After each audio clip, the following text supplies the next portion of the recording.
जो बाणों की सरसैया पे लेटे हैं। और श्री सूत जी कहते हैं सोनकादिक ऋषियों, जब घर का बड़ा बुला जाता है तो कोई ना कोई ज्ञान की बात बता जाता है। और मेरे प्यारे बच्चनों, इधर पांचों पांडव द्रौपदी सहित आज पितामह के पास में आए हैं। तो पितामह सरसैया पे लेटे हैं। एक विद्वान कहता है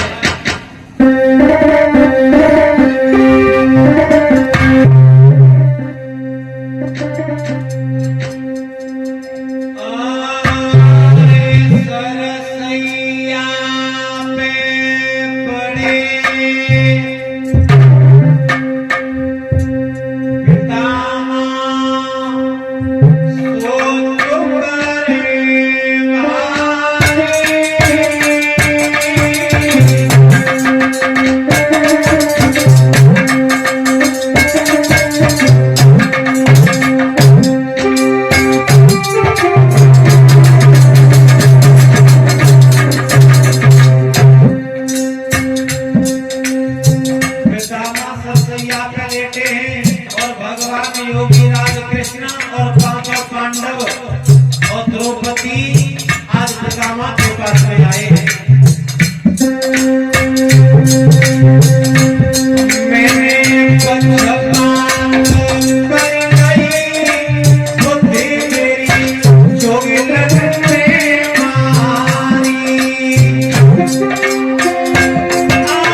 बोले पितामह तुम्हारा अंतिम समय है और इन्हें कोई ना कोई संदेशा दे जाओ।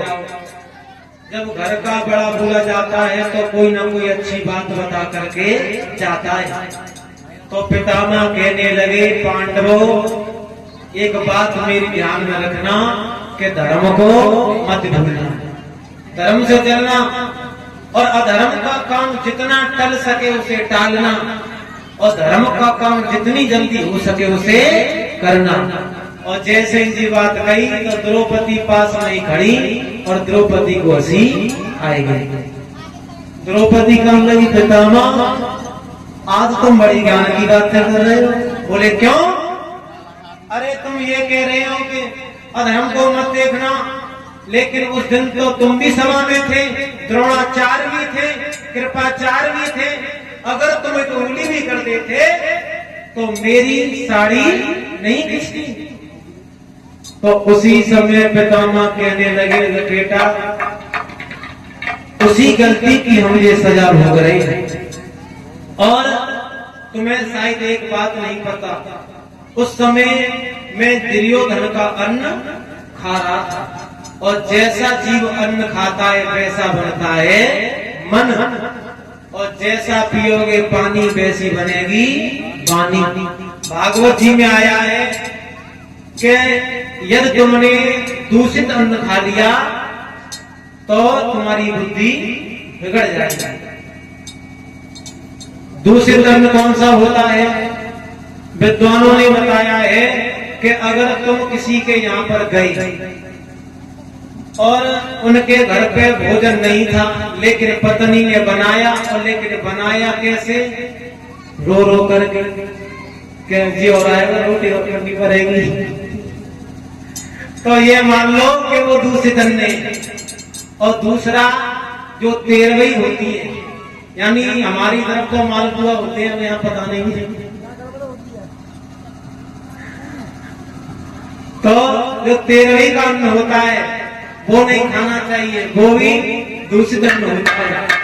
प्यारे भक्तजनों, इधर पितामह का अंतिम संस्कार किया है।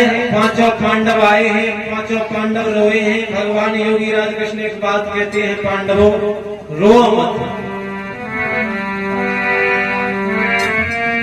आया है सो जाएगा राजा रंग फकीर, कोई सिंहासन चढ़े चलो, कोई बनो बड़ो जंगीर। जो जीव इस दुनिया में आया